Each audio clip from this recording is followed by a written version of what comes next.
On this episode, I talk about why page likes are not a barometer for success, how do you reuse old content, and why this is my favorite emoji.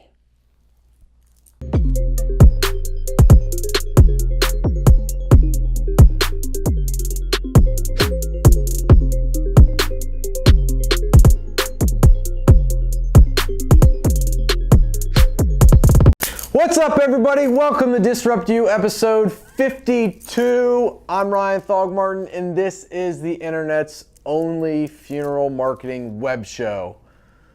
Hope you liked the last episode where we looked at lead conversion and the bottom third of a funnel.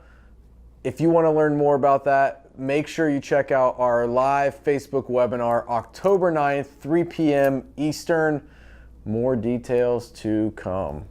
Sweet. Let's just get into it. Spud me. Jeez. Down the barrel of a gun. Do Facebook page likes really matter?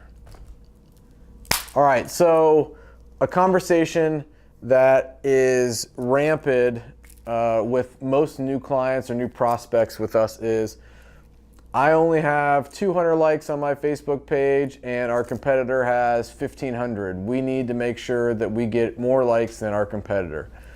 So likes are a vanity metric. Likes on a page likes are not a barometer for success, period.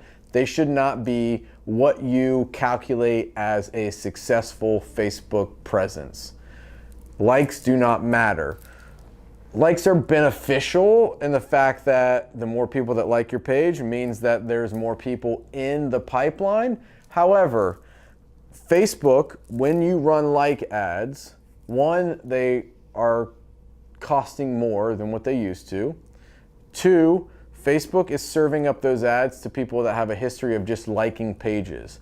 That doesn't mean that people are going to like your page and buy your product or service or engage with your page. It's just they have a higher likelihood that they're going to like a page. So Facebook page likes are not a success metric. You should be measuring the meaningful interactions. So if your competitor has 1,500 likes on their Facebook page, you go to their page and you see no engagement on content, and you only have 200 likes, but you're getting 30 to 40 people that engage with every post, your 200 likes on your page are far more valuable than the 1,500 that your competitor has. Engagement and meaningful interactions is the metric that you should be measuring for success, and how you're using those interactions to achieve business goals, not the number of likes you have on a page. All right. Number 2, spud me. We want to make messes now. Now, I don't even know where the question is. There it is. Should I reuse previously posted content? Yes and no. Easy answer. Yes and no. So yes, you should reuse old content, but no, you should not reuse old content that didn't get engagement. Content that you've previously posted that had meaningful interactions and had high reach, absolutely you should reuse it. Here is why. There's only a small percentage of the people who follow your page and like your page that are actually seeing the content. The way that you get more of those people to see content is by getting engagement around that content. Then Facebook will show it to those people and it'll spread more virally. So the people that follow somebody that is engaged will see that interaction, and now you start to spread the brand organically. So reusing old content that got good engagement makes 100% sense. Does it make sense to do it the next week? No. But the following month, 45 days, 60 days down the road, absolutely. If it got good engagement and got good reactions, then absolutely reuse that content. There's nothing wrong with that. Only a small fraction of the people that like your page or follow your page actually saw that post the first time. So absolutely. And if they did see it the first time and they see it the second time, most people aren't going to remember because we are inundated with thousands and thousands upon thousands of pieces of content over a 30-day period that we're not going to remember every single post that we see. So absolutely repurpose or reuse that older content that had great meaningful interactions and high reach. Last question, Wrapping up, Spud Me. This is one of my favorite emojis. I don't know why, but this dude, he looks like the guy that's just gonna have fun and see the positive in every scenario, and there needs to be more people like this guy. All right, should I boost every post? We get asked about boosting content a lot, more so when I'm doing speaking engagements and have Q&A sessions. We get asked quite a bit. I get asked quite a bit. One, should we be running Facebook ads? Two, should we be boosting content?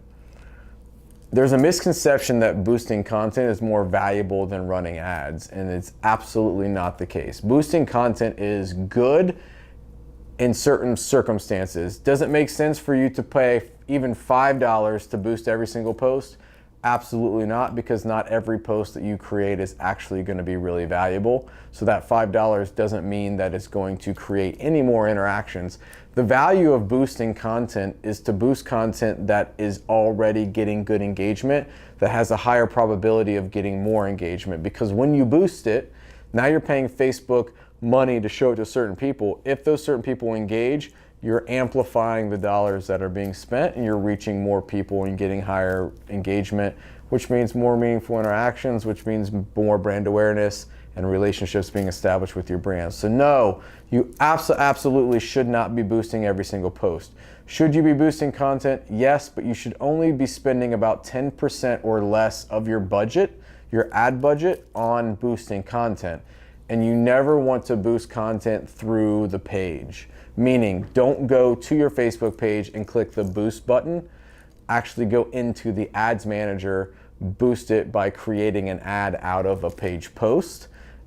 It gives you far more targeting options, and you can set the objective of that post, which absolutely matters in who Facebook's going to show that post to, and what you want the outcome of the interaction to be with that user. So there absolutely is a strategy for boosting content. Just don't start picking posts and boosting them for $10, $20, $50, $100. There's certain ways to boost content to where it's going to be far more valuable, and you can spend less money and maximize the dollars being spent. For example, we had a client that came to us and said, hey, we boosted a post for $100. It got a ton of engagement.